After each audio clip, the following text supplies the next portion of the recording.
नमस्कार दोस्तों, आप सभी का स्वागत है हिंदू एकेडमी के इस यूट्यूब चैनल पर। आज की इस वीडियो लेक्चर में हम बेसिकली पढ़ने वाले हैं about the intravenous drugs that are used as a general anaesthetics. तो यहाँ पे दो कैटेगरीज में डिवाइडेड है, फास्ट एक्टिंग और स्लो एक्टिंग। पहले हम फास्ट एक्टिंग को क्विकली डिस्कस कर लेते हैं। इस लेक्चर में हम जनरल एनेस्थेटिक को पूरा कवर कर लेंगे, कंप्लीट कर लेंगे। पहले लेक्चर में हमने बेसिकली जनरल एनेस्थेटिक के बारे में इंट्रोडक्शन पढ़ी, स्टेजेस पढ़ी एनेस्थीसिया की। सेकेंड में हमने इनहेलेशनल ड्रग्स के बारे में इन डिटेल पढ़ा। इसमें हम इंट्रावेनस को पढ़ के जनरल एनेस्थेटिक्स को खत्म करेंगे। सबसे पहले बात करते हैं थायोपेंटोन सोडियम की। थायोपेंटोन सोडियम एक बारबिचुरेट ड्रग है, ठीक है, बारबिचुरेट एसिड ड्रग है, बारबिचुरेट ड्रग। इसका एक्शन आपको देखने को मिलता है गाबा रिसेप्टर पे, गामा अमाइनो ब्यूटारिक एसिड इस रिसेप्टर पे जाके अपना एनेस्थेटिक एक्शन देती है। थर्ड मोस्ट इंपॉर्टेंट पॉइंट ये रहा है कि it is a very very highly lipid soluble drug. It is a highly lipid soluble drug, मतलब कि इसकी जो लिपिड सॉल्युबिलिटी रेट है वो काफ़ी ज़्यादा हाई है। फोर्थ इंपॉर्टेंट पॉइंट यहाँ पे ये रहता है कि जो इसका ऑनसेट ऑफ एक्शन है, मींस जो एक्शन, अगर हम एक्शन के बारे में बात करें तो it is a ultra short acting drug, ठीक है। अगर हम एक्शन के बेसिस पे बात करें तो ये अल्ट्रा शॉर्ट एक्टिंग ड्रग है। अल्ट्रा शॉर्ट एक्टिंग, अगर क्वेश्चन आ गया विच of the following is the ultra short acting drug, तो वहां पे आपके पास आंसर रहेगा thiopentone sodium. Next important case के बारे में बात करें जो कि इंपॉर्टेंट रहता है कि हमारे पास जो थायोपेंटोन सोडियम है उसमें आपके पास मेजर जो एडीआर आपको देखने को मिलता है, एडवर्स ड्रग रिएक्शन या हम जो भी बोले, तो यहाँ पे आपको ज्यादातर केसेस में लैरिंजोस्पाज्म देखने को मिलता है। लैरिंजोस्पाज्म, लैरिंजोस्पाज्म में आपके लैरिंग्स एरिया में स्पाज्म की कंडीशन प्रोड्यूस होगी। लैरिंजोस्पाज्म को ओवरकम करने के लिए, कवर करने के लिए हम एज प्री एनेस्थेटिक मेडिकेशन देते हैं एट्रोपिन की। Covered by using atropine, atropine, धतूरा स्टारमोनियम जिसे हम बोलते हैं atropine, as pre anaesthetic medication. Pre anaesthetic medication वो मेडिकेशन होती है जो एनेस्थीसिया देने से पहले यूज की जाती है ताकि इंडिविजुअल की सिस्टम को कंट्रोल में किया जा सके फॉर द एनेस्थेटिक ड्रग। तो ये कुछ इंपॉर्टेंट पॉइंट्स थे about the thiopentone sodium. Methohexitone sodium भी आपकी थायोपेंटोन सोडियम जैसी ही ड्रग है, बस आपको ये चीज याद रखनी है, it is 3 times more potent then your which drug, it is more potent then your basically thiopentone sodium. Third drug जो हमारे पास आ जाती है वो है प्रोपोफोल। प्रोपोफोल भी बहुत ही एक इंपॉर्टेंट ड्रग है, हेलोथेन जैसी ड्रग है ये प्रोपोफोल। प्रोपोफोल हमारे पास बेसिकली जो इसका एक्शन आपको देखने को मिलेगा, प्रोपोफोल का एक्शन वो ग्लाइसिन रिसेप्टर्स पे देखने को मिलेगा। कहाँ पे देखने को मिलेगा? ग्लाइसिन पे इसका एक्शन देखने को मिलेगा। मींस आपकी जो हेलोथेन और प्रोपोफोल, इन दोनों का एक्शन आपको कहाँ देखने को मिलेगा? ग्लाइसिन पे। इसका एक्शन प्रोपोफोल का ग्लाइसिन प्लस गाबा दोनों पे आपको देखने को मिल सकता है, ठीक है। तो इसलिए ये फैसिलिटेटरी एक्शन भी देखने को मिल जाता है। नेक्स्ट है कि यहाँ पे आपके पास एलर्जिक रिएक्शंस प्रोड्यूस हो सकती है। एडीआर की अगर बात करें तो एलर्जिक रिएक्शंस प्रोड्यूस कर सकती है आपकी प्रोपोफोल, एलर्जिक रिएक्शंस।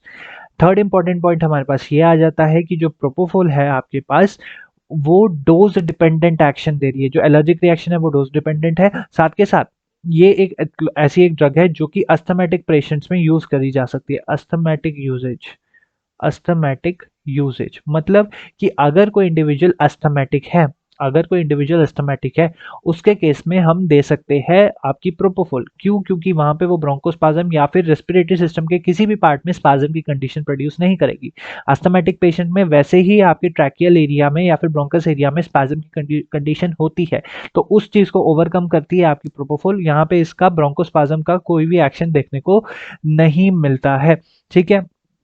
ज्यादातर केसेस में इस अगर हम बात करें, अगर कोई ऐसा सर्जिकल प्रोसीजर है जिसमें बीपी फॉल इवेंचुअल देखने को मिलता है, तो वहां पे आपकी फर्स्ट चॉइस रहती है प्रोपोफोल, ठीक है। First drug choice in case of surgeries surgeries surgeries with eventual fall in BP, eventual BP downfall, BP downfall, ठीक है जी। तो यहाँ पे प्रोपोफॉल के भी इंपॉर्टेंट पॉइंट्स क्लियर हो गए। फर्स्ट प्रोपोफॉल इसी की एक इंपॉर्टेंट क्लास की ड्रग रहती है, तो थर्ड ड्रग भी क्लियर होगी।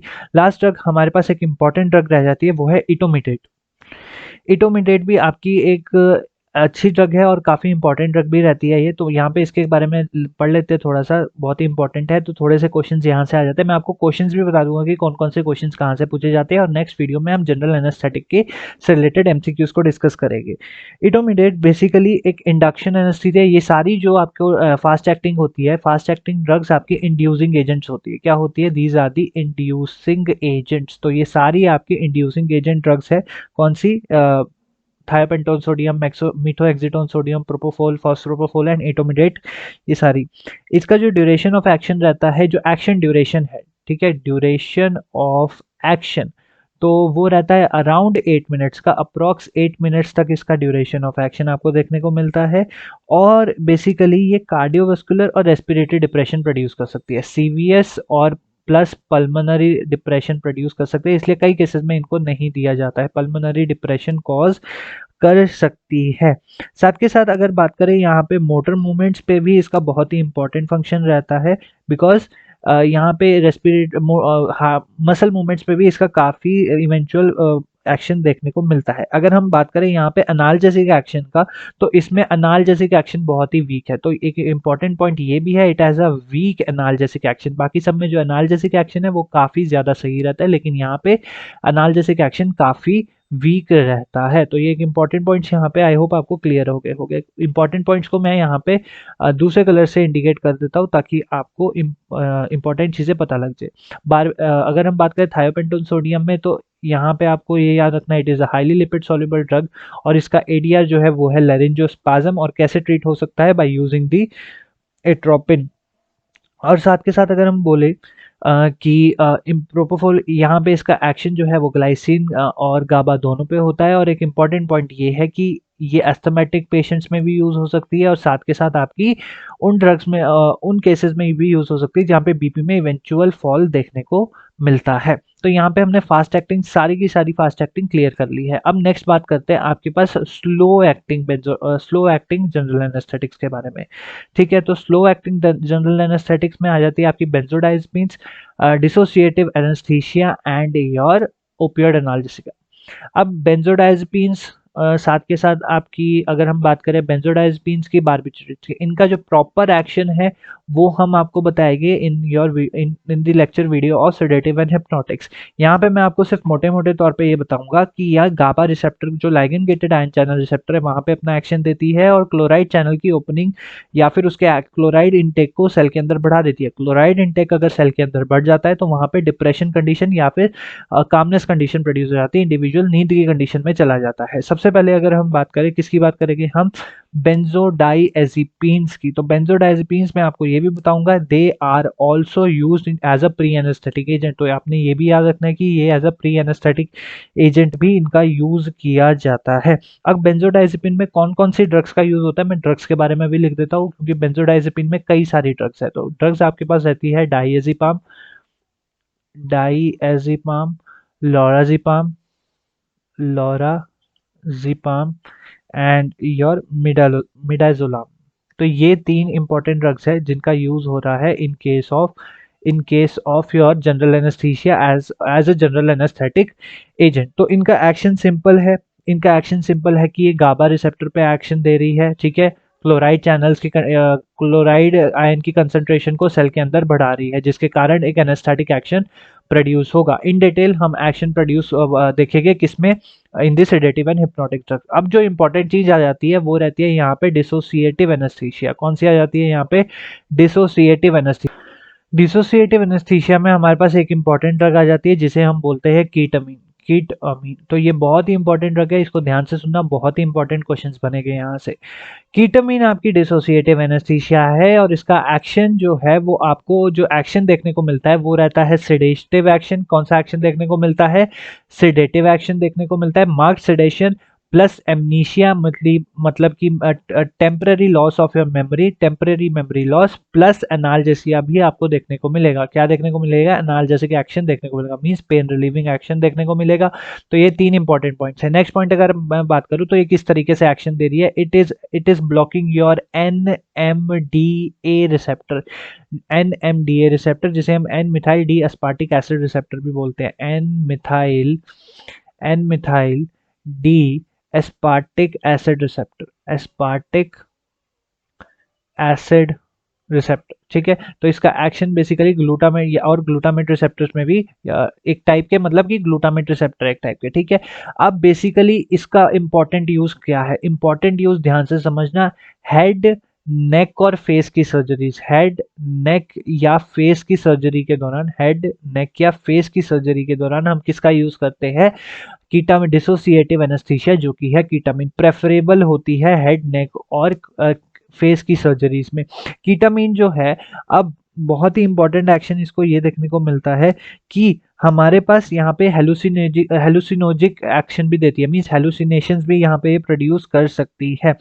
लेकिन यहाँ पे क्या है कि पेशेंट्स की कॉन्शियसनेस कई बार इस केस में आ जाती है, जैसे इंडिविजुअल आईज ओपन कर लेगा या फिर इंडिविजुअल स्वेलिंग मूवमेंट्स देखने लग जाएगा, तो यहाँ पे ये थोड़ा सा इसका ड्रॉबैक रहता है, ठीक है। अगर हम यहाँ पे बात करें कि इसका मेजर एडवर्स इफेक्ट, कि कहाँ पर इस ड्रग को आपने बिल्कुल भी नहीं यूज करना है, तो वो उसको ध्यान से समझ लेना जरा।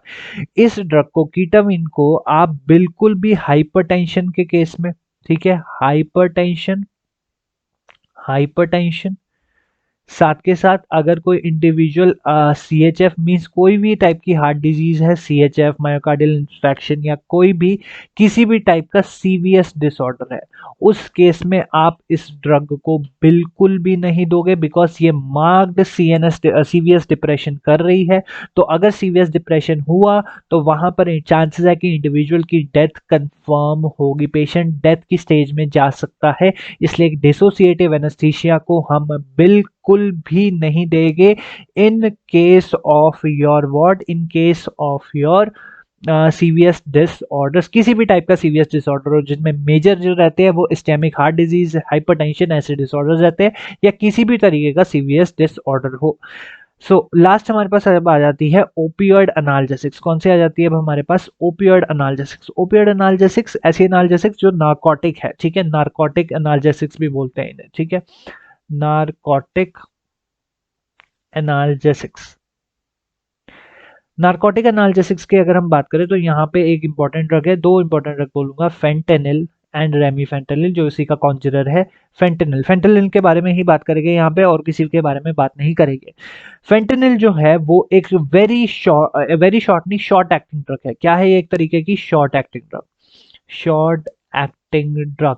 और शॉर्ट एक्टिंग ड्रग है मींस कितने मिनट में ड्यूरेशन, मतलब कितना ड्यूरेशन ऑफ एक्शन है, तो रहता है 35 to 1 आवर, या फिर मैं बोलूंगा 50 मिनट्स तक का, ठीक है, 35 to 50 मिनट्स तक का इसमें एक्शन आपको देखने को मिलता है। पोटेंट होती है, it is a very potent drug, opioid analgesic है, काफी पोटेंट एक्शन देखने को मिलेगा यहाँ पे आपको, ठीक है। Plus it is related to your pethidine, pethidine जो कि एक बहुत ही इंपॉर्टेंट ओपियोइड एनाल्जेसिक है, उसी की तरह का एक्शन देखने को मिलता है। और इसको as a pre anaesthetic agent भी यूज करते हो, क्या यूज करते हो, pre anaesthetic agents to relieve pain, pain को रिलीव करने के लिए हम इसका यूज करते हैं पेनफुल सर्जिकल प्रोसीजर्स के दौरान, ठीक है। अगर हम बात करें यहाँ पे जो इसी का कॉन्जरर है जो कि है रेमीफेंटेनिल, रेमीफेंटेनिल, फेंटेनिल से जो थोड़ा सा एक्शन इसका फास्ट रहेगा, ठीक है। और जो बेसिकली इसका एक्शन है आपके पास प्रेडिक्टेबल ड्यूरेशन ऑफ एक्शन देखने को आपको मिलती है, ठीक है। तो बस और कुछ इंपॉर्टेंट पॉइंट्स नहीं है यहाँ पे, इससे रिलेटेड जो भी इंपॉर्टेंट पॉइंट्स थे यहाँ पे हमने आपको बता दिए। अगर हम बात करें फेंटेनिल में तो नोजिया, वॉमिटिंग या फिर आपको हाइपर सेंसिटिविटी रिएक्शंस कई बार देखने को मिलते हैं, ठीक है। तो उसकी जगह आप नेलॉक्सिन दे सकते हो। अगर आपको यहाँ पे फेंटेनिल का एडीआर्स देखने को मिल जाए, तो एडीआर्स में क्या है हमारे पास, सेंसिटिविटी रिएक्शंस, सेंसिटिविटी रिएक्शंस, ठीक है, सेंसिटिविटी रिएक्शंस हो गया, नौसिया हो गया, नौजिया हो गया, नौजिया हो गया, और वॉमिटिंग हो गई। अगर ऐसे कुछ कंडीशंस देखने को मिलती है तो हम ओपियोइड एंटागोनिस्ट दे सकते हैं, जिसका नाम होता है नैलॉक्सोन। नैलॉक्सोन देंगे तो ये ओपियोइड एनाल्जेसिक की एंटागोनिस्ट है। क्या है, ओपियोइड एनाल्जेसिक की एंटागोनिस्ट है, ठीक है। तो एक इंपॉर्टेंट पॉइंट यहाँ पे क्लियर हो गया। एक और एक ड्रग आ जाती है जो कि हम एक्सेसरी केस में ले लेते हैं, जो कि है डेक्समेटाडोमाइड, डेक्समेटाडोमाइड। अब ये इसका एक्शन क्या है, इसका एक्शन जो है वो अल्फा 2 एड्रेनर्जिक रिसेप्टर पे है, जो प्री साइनेप्टिक क्लेफ्ट में प्रेजेंट होते हैं। साइनेप्टिक क्लेफ्ट में जहाँ पे आपको देखने को मिलेगा अल्फा 2 रिसेप्टर्स, वहाँ पे इसका एक्शन आपको देखने को मिलता है। इसका एक्शन जो है वो रहता है सिडेशन का, सिडेटिव एक्शन देती है प्लस अनाल्जेसिक एक्शन देती है। तो ये दोनों इंपॉर्टेंट पॉइंट्स है कि ये सिडेटिव और अनाल्जेसिक एक्शन दोनों दे सकती है।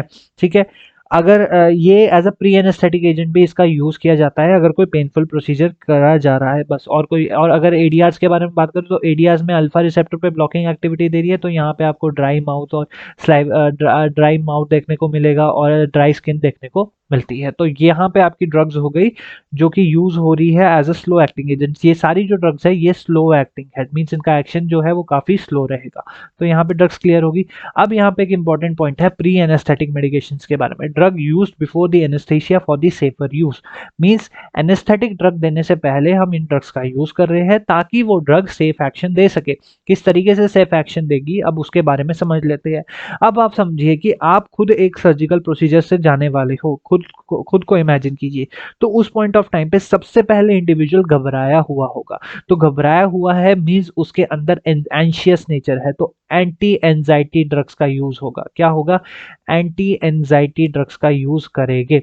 ठीक है, यहाँ पे मैं लिखता हूं कि इस साइड में लिखता हूं, मैं यहाँ पे उल्टा कर दिया, चलो मैं इस साइड लिखता हूं कि इंडिविजुअल कैसी कंडीशन में हो सकता है। तो इंडिविजुअल एंशियस हो सकता है, एंजाइटी हो सकती है इंडिविजुअल को। ठीक है, साथ के साथ अगर एंजाइटी है, इंडिविजुअल डरा हुआ कंडीशन में है, फाइट फ्राइट और फ्लाइट रिस्पॉन्स उसमें एक्टिवेट है, तो सिंपैथेटिक सिस्टम की एक्टिविटी हो रही है। यस और नो?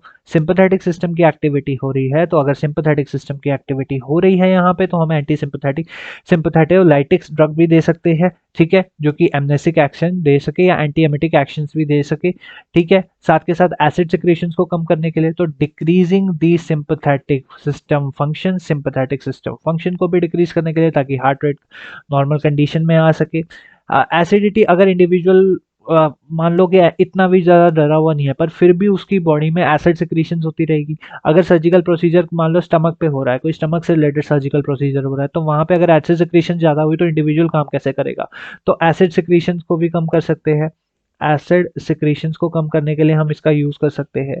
साथ के साथ अगर हम बात करें मसल मूवमेंट्स को भी ब्लॉक करने के लिए, ठीक है, वेगस मूवमेंट्स को, वेगल स्टिमुलेशन को भी ब्लॉक करने के लिए हम इनका यूज कर सकते हैं। ठीक है, तो यहाँ पे तीन इंपॉर्टेंट चीजें मैंने यहाँ पे आपको बता दी है। अब अगर आपसे पूछे कि प्री एनेस्थेटिक मेडिकेशन क्यों यूज कर रहे हो, तो आप खुद भी बता सकते हो, खुद को उस इंडिविजुअल को उस कंडीशन में ले जाकर। अब एंजाइटी है तो उसका ट्रीटमेंट हो सकता है एंटी एंजाइटी ड्रग्स से। किससे हो सकता है? Anti anxiety drugs. कौन कौन सी यूज होती है उसके बारे में डिस्कस कर लेते हैं। एंटी एंजाइटी के केस में हम बेंजोडाइजेपिन का यूज करते हैं, डायजिपाम, लोराजिपाम इनका यूज होता है। ठीक है, एंटी एंजाइटी में हम यूज करते हैं बेंजोडाइएजिपिन्स, डायजिपाम हो सकती है यूज और लोराजिपाम यूज हो सकती है। ठीक है, सेकेंड हमारे पास आ जाती है, फर्स्ट हो गई। सेकेंड हमारे पास आ जाती है कि अगर हमें सिक्रीशन एंटीकोलिनर्जिक एक्शन देना है, क्या करना है? एंटीकोलिनर्जिक एक्शन देना है। एक इंपॉर्टेंट चीज मैं आपको बता, लास्ट में बताऊंगा, चलो वो रहने दो। एंटीकोलिनर्जिक एक्शन देना है मींस कोलिनर्जिक सिस्टम की एक्टिविटी को थोड़ा सा ब्लॉक करना है, तो वहां हम ग्लाइकोपाइरोलेट यूज करते हैं, बहुत ही इंपॉर्टेंट है।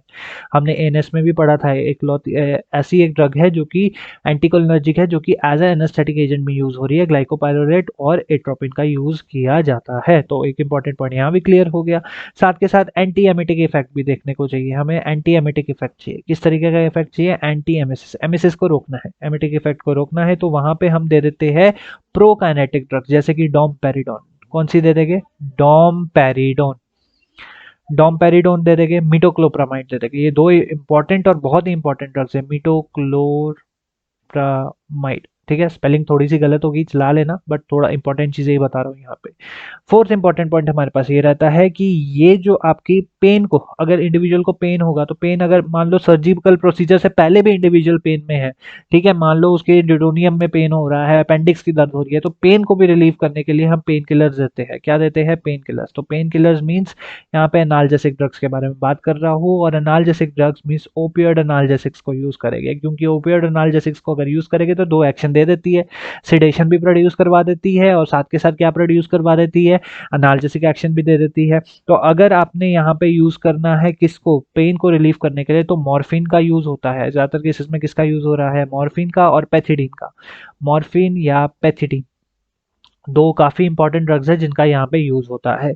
अगर हम बात करें यहाँ पे एसिड सिक्रीशंस को कम करने के लिए, तो एसिड सिक्रीशंस को कम करने के लिए हम जैसे एसिडिटी को कम करने के लिए ड्रग्स यूज कर सकते हैं, जो कि है ओमिप्राजोल, ऑसिड, जिसे ऑसिड के नाम से प्रचलित है ये drug.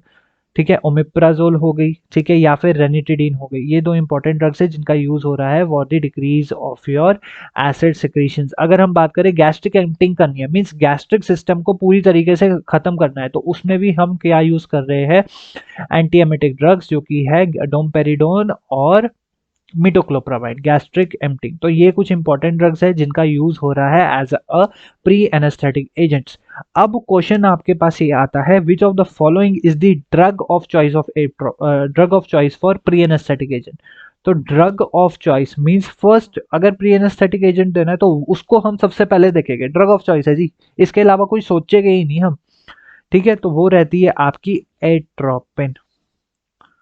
Atropine is the drug of choice for your pre-anesthetic medications. So with this, we have completed the general anesthetic drugs. Thank you so much.